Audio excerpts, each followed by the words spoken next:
Hello everyone, welcome to our YouTube channel. आज आपण पाहणार आहोत वर्ग 8वा विषय इंग्रजी poem 1.3 trees are the kindest things I know या पोयमचं इंग्लिश वर्कशॉप. चला तर मग सुरुवात करूयात.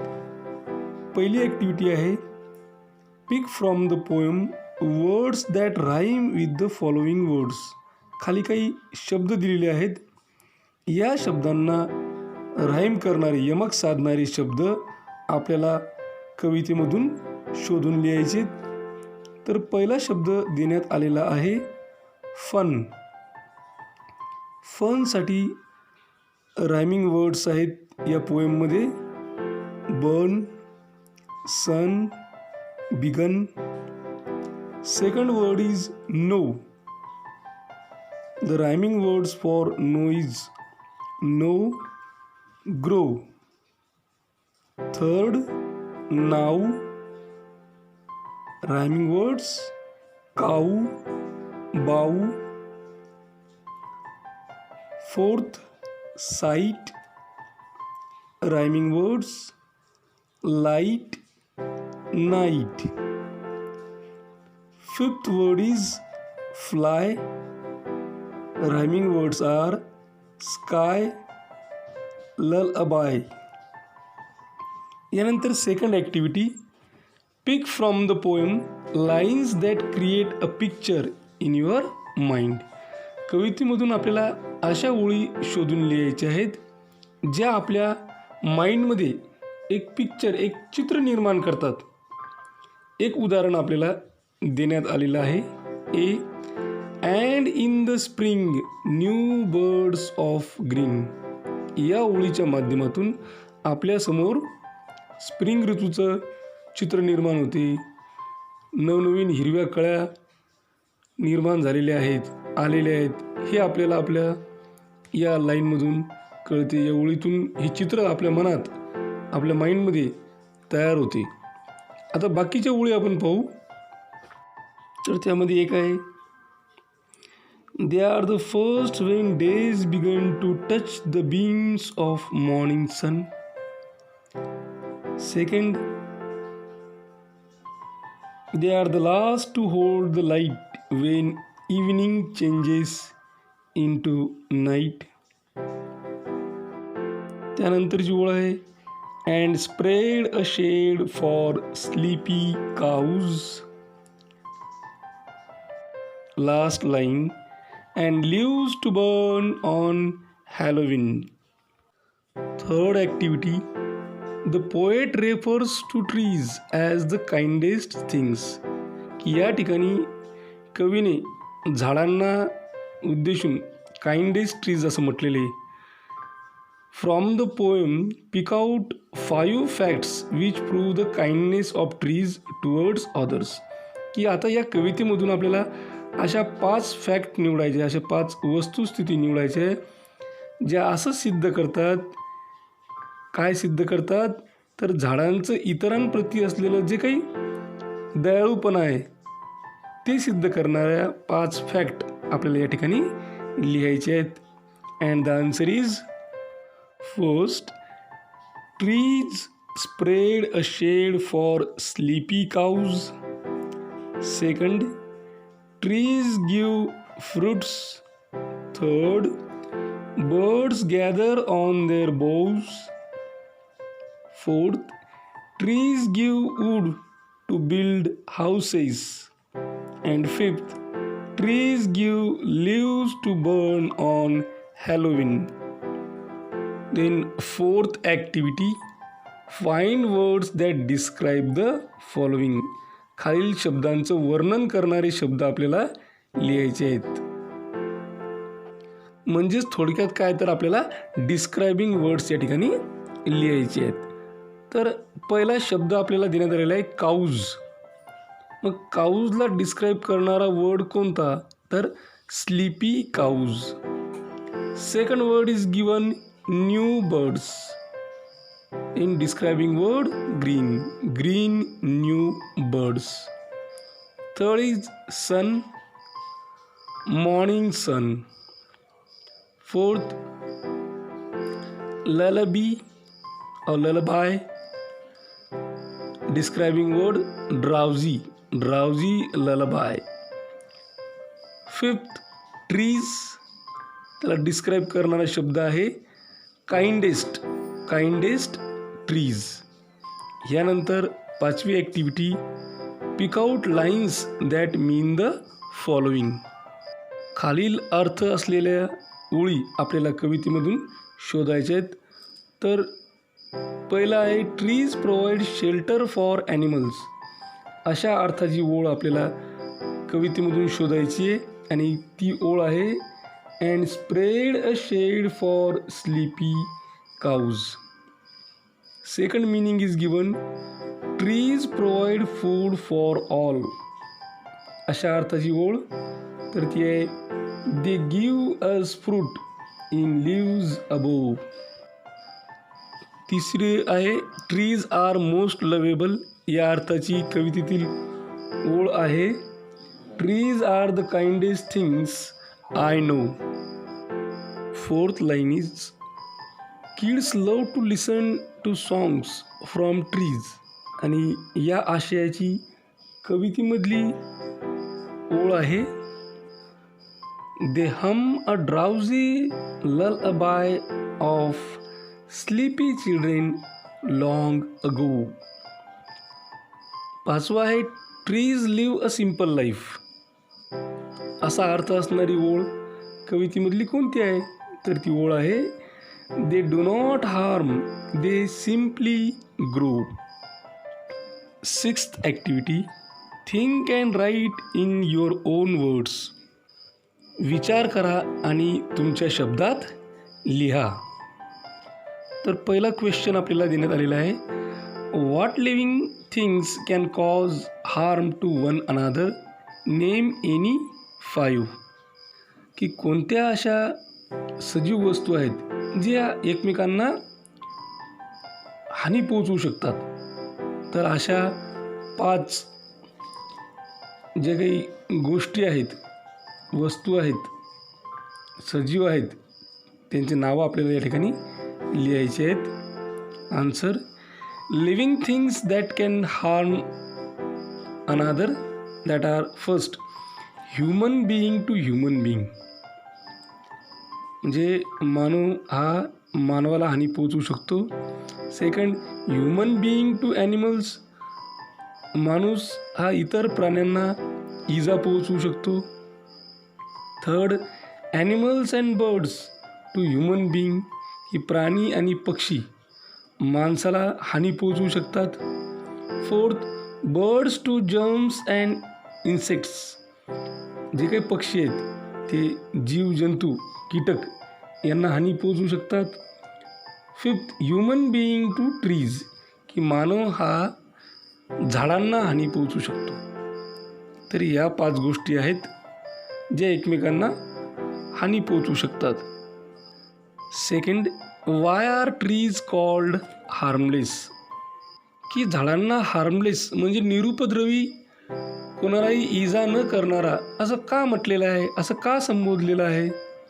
तर त्याचं उत्तर आपण लिहू, trees are really harmless because they never harm anything anywhere in the world, whereas they help all the living things on the face of the earth.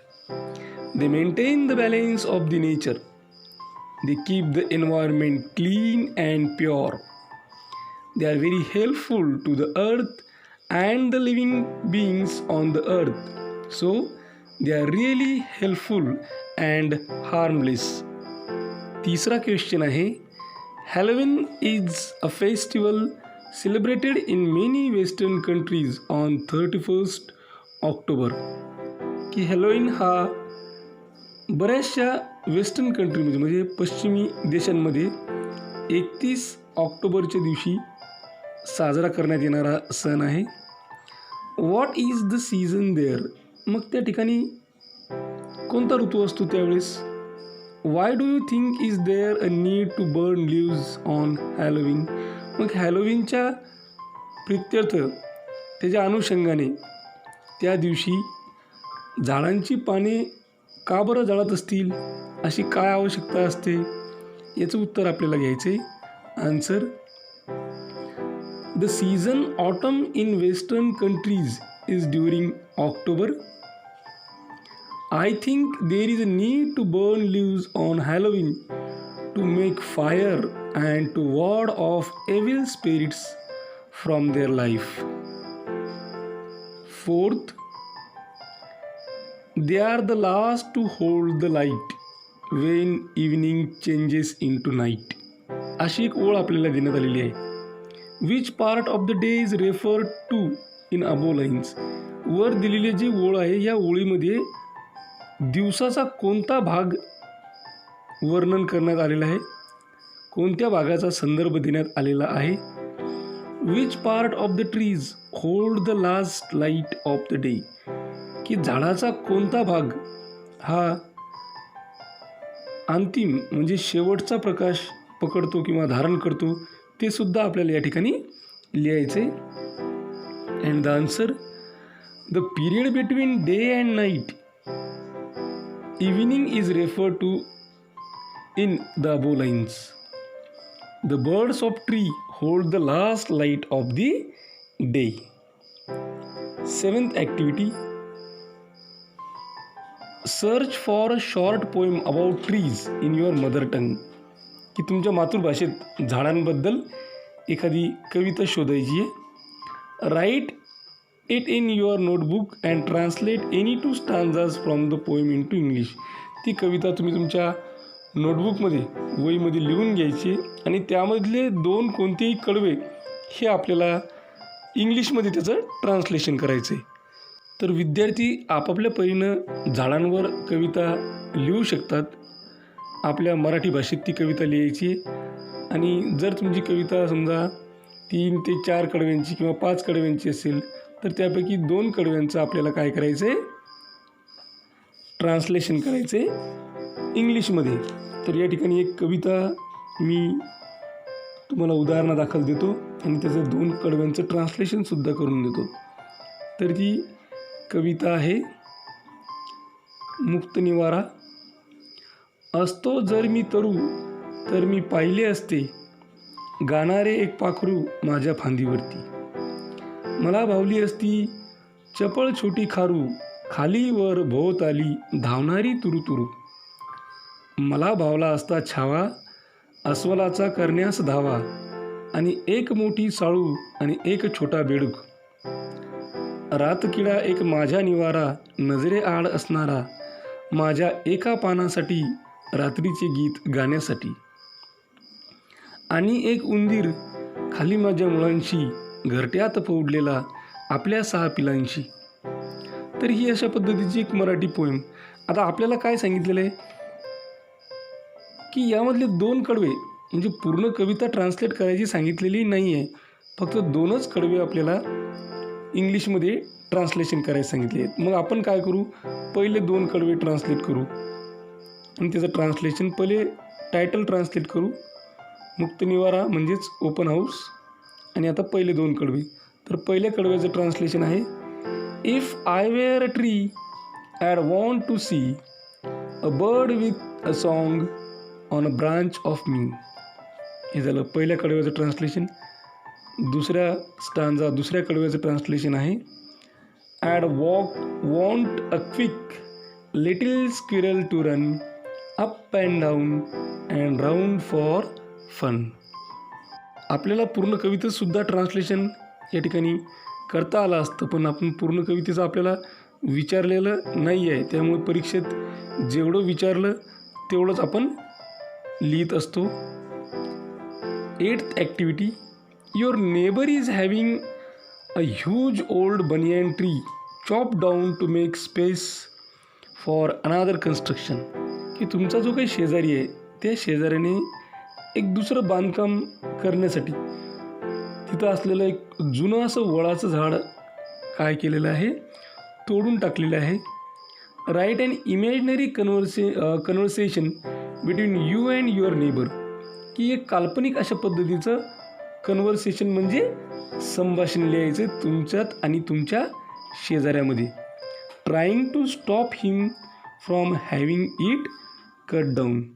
आणि ते कशासाठी की जे काही झाड तोडलेलं आहे ते तोडलं थांबवण्यासाठी आपल्यामध्ये एक संभाषण झालेलं आहे इमॅजिनरी, ते या ठिकाणी आपल्याला लिहायचं आहे. बिगिन विथ द फॉलोइंग आणि खालीलप्रमाणे सुरुवात करायची. Myself, good morning sir, I am very disturbed and upset to see you having this good old banyan tree chopped down. Then neighbor, no dear, this tree is of no use now, it's too old. Myself, no sir, being too old it's more useful, it has been providing us oxygen for years and years. Neighbor, that's true, but there is no option for me. Myself, think about birds who build nest in it, children like us who play under its shade, cattle who rest in its huge shade. Neighbor, you are right dear, but myself, besides it, it has been maintaining balance of nature, controls pollution in our area. Neighbor, yes dear, you have opened my eyes. People have been worshipping it for years and years. I don't want to hurt anybody's sentiments. Myself, you can extend your construction at the back and save this precious banyan tree. Neighbor, sure my dear, now I understand its value. We will protect it. Myself, oh, that's great. Thanks, sir, for being so kind. Now move on to language study. First, degrees of comparison of adjectives. आता आपल्याला पाहायचं की degrees of comparison of adjectives. Read the following sentences. खाली दिलेली वाक्य वाचा. पहिलं वाक्य आहे यतीन इज स्ट्रॉंग. दुसरं वाक्य आहे Amit is stronger than Yatin. तिसरं वाक्य आहे Praveen is the strongest of all. आता आपण पाहिलेल्यापैकी जे पहिलं सेंटेन्स आहे, the adjective strong is in its simple form. जे ॲडजेक्टिव्ह आहे स्ट्रॉंग विशेषण हे साध्या रूपात आहे. It is called positive degree. म्हणजे ज्यावेळेस ॲडजेक्टिव्ह हे साध्या रूपात असते त्यावेळेस त्या डिग्रीला पॉझिटिव्ह डिग्री असं म्हटलं जाते. आता दुसरं वाक्य बघा. दुसरं वाक्य होतं Amit is stronger than Yatin. या वाक्यामध्ये the adjective stronger refers to a higher degree. या ठिकाणी स्ट्रॉंगर हे ॲडजेक्टिव्ह हायर डिग्रीला रेफर करते. When there is comparison of two nouns, की ज्यावेळेस दोन नावामध्ये कम्पॅरिझन होते त्यावेळेस स्ट्रॉंगर हे हायर डिग्रीला जे त्याचा संदर्भ देते किंवा त्याच्याबद्दल सांगते. It is called comparative degree आणि याला कम्पॅरेटिव्ह डिग्री म्हणतात. आता कंसामध्ये दिलेलं आहे E R is added to basic adjective. जे काही बेसिक ॲडजेक्टिव्ह, या ठिकाणी बेसिक ॲडजेक्टिव्ह होतं स्ट्रॉंग. या स्ट्रॉंगला काय वापरलेलं आहे, ई आर प्रत्यय वापरलेला आहे आणि जे जनरली आपल्याला कम्पॅरेटिव्ह डिग्रीमध्ये पाहायला मिळतं. इन सेंटेन्स 3 थर्ड सेंटेन्समध्ये बघा जे सेंटेन्स होतं Praveen is the strongest of all. या ठिकाणी ॲडजेक्टिव्ह वापरण्यात आलेले स्ट्रॉंगेस्ट. जे हायेस्ट डिग्री ऑफ कम्पॅरिझन, ज्यावेळेस एकाची तुलना ही दोन किंवा दोन्हीपेक्षा जास्त गोष्टींसोबत, वस्तूंसोबत, व्यक्तींसोबत होत असते, अशा वेळेस केल्या जाते. It is called superlative degree. तर अशा वेळेस त्याला काय म्हणायचं आहे, सुपरलेटिव्ह डिग्री. आता सुपरलेटिव्ह डिग्रीमध्ये जे काही बेसिक ॲडजेक्टिव्ह आहे त्याला EST प्रत्यय लागतो. या ठिकाणी आपलं बेसिक ॲडजेक्टिव्ह होतं स्ट्रॉंग आणि मग त्याला काय लागलेलं आहे स्ट्रॉंगेस्ट, जे आपल्याला तिसऱ्या वाक्यात पाहायला मिळतं. म्हणजे यावरून आपल्याला पॉझिटिव्ह डिग्री, कम्पॅरेटिव्ह डिग्री आणि सुपरलेटिव्ह डिग्री ही ओळखता येते. Degrees of comparison of adjectives किंवा ह्या ज्या काही डिग्रीज आहेत या डिग्रीजमध्ये अभ्यासण्यासारखं फार मोठं आहे, फार मोठा त्याचा अभ्यास आहे. भरपूर साऱ्या उदाहरणांच्या माध्यमातून आपण येणाऱ्या व्हिडिओमध्ये त्याच्याबद्दल पाहणार आहोत.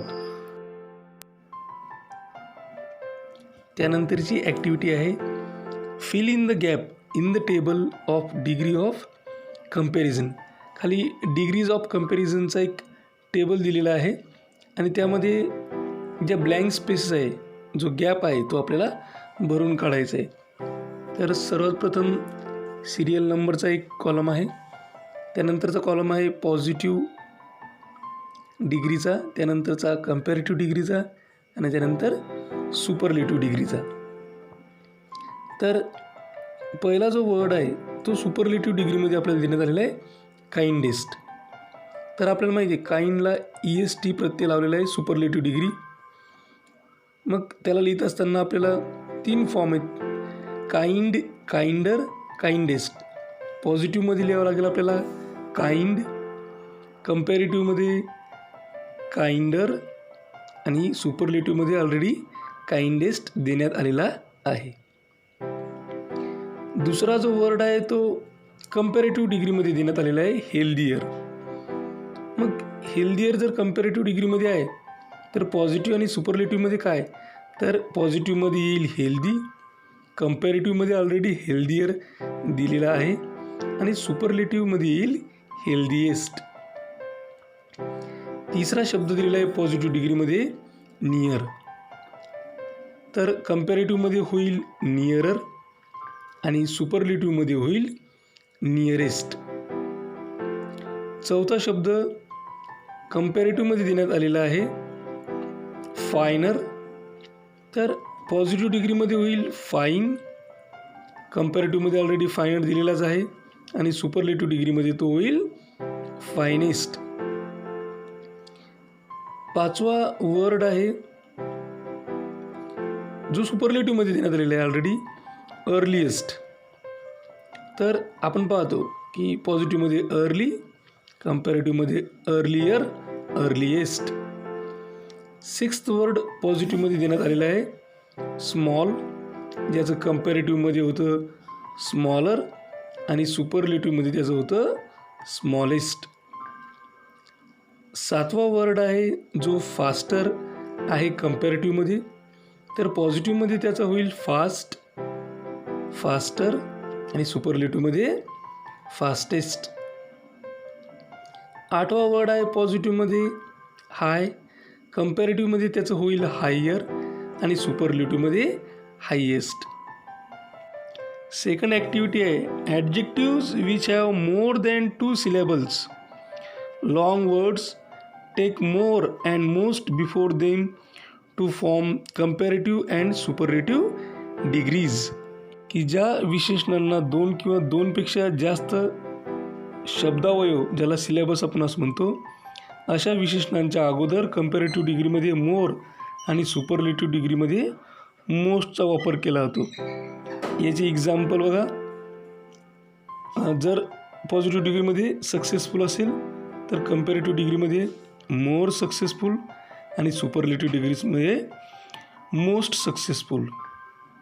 आता खाली पहा आपल्याला काय सांगितलेलं आहे, give the comparative and superlative forms of.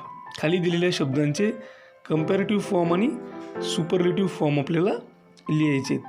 तर पॉझिटिव्हमध्ये पहिला शब्द आहे एन्शियंट, तर याचा कम्पॅरेटिव्हमध्ये होतं मोर एन्शियंट आणि सुपरलेटिव्हमध्ये मोस्ट एन्शियंट. सेकंड वर्ड आहे पॉझिटिव्हमध्ये स्पेशल, कम्पॅरेटिव्हमध्ये त्याचं मोर स्पेशल, सुपरलेटिव्हमध्ये मोस्ट स्पेशल. तिसरा वर्ड आहे पॉझिटिव्हमध्ये सिग्निफिकंट, कम्पॅरेटिव्हमध्ये मोर सिग्निफिकंट, सुपरलेटिव्हमध्ये मोस्ट सिग्निफिकंट. फोर्थ वर्ड आहे ॲडव्हान्स्ड, कम्पॅरेटिव्हमध्ये मोर ॲडव्हान्स्ड, सुपरलेटिव्हमध्ये मोस्ट ॲडव्हान्स्ड. फिफ्थ वर्ड आहे ॲक्युरेट, कम्पॅरेटिव्हमध्ये मोर ॲक्युरेट आणि सुपरलेटिव्हमध्ये most accurate.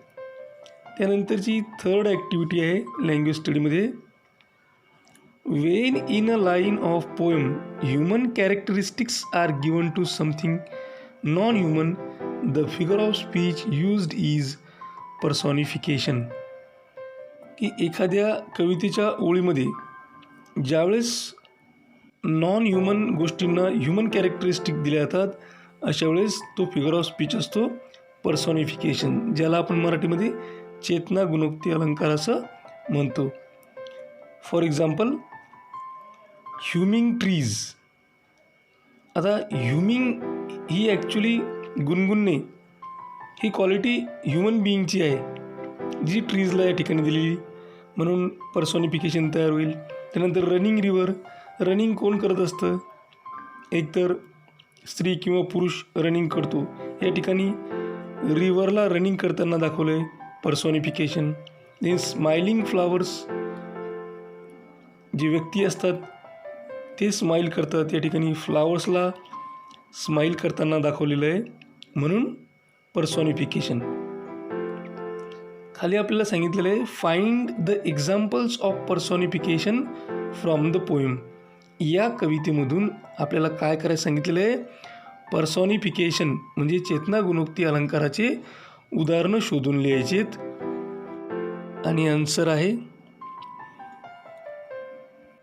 Kindest things, then trees do not harm, holding light, humming lullaby, moon floats, touching the beams. तर हे होतं English workshop poem 1.3 trees are the kindest things I know या कवितेचा.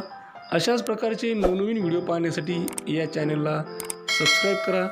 आमच्या चॅनलचे सर्वच व्हिडिओज ताबडतोब तुमच्यापर्यंत पोहोचण्यासाठी बेल आयकॉन बटनला क्लिक करा. हा व्हिडिओ तुम्हाला आवडला असेल तर लाईक करा. तुमच्या मित्रमैत्रिणींमध्ये गरजू विद्यार्थ्यांमध्ये जास्तीत जास्त प्रमाणात शेअर करा. काही अडचण असेल, काही सजेशन असेल, काही इन्फॉर्मेशन असेल किंवा रिप्लाय द्यायचा असेल तर कमेंट बॉक्समध्ये कमेंट करा. हा व्हिडिओ अत्यंत काळजीपूर्वक आणि सर्वात महत्त्वाची गोष्ट टिल द एंड शेवटपर्यंत पाहिल्याबद्दल तुम्हा सर्वांचे मनापासून आभार. थँक्यू. Thanks a lot.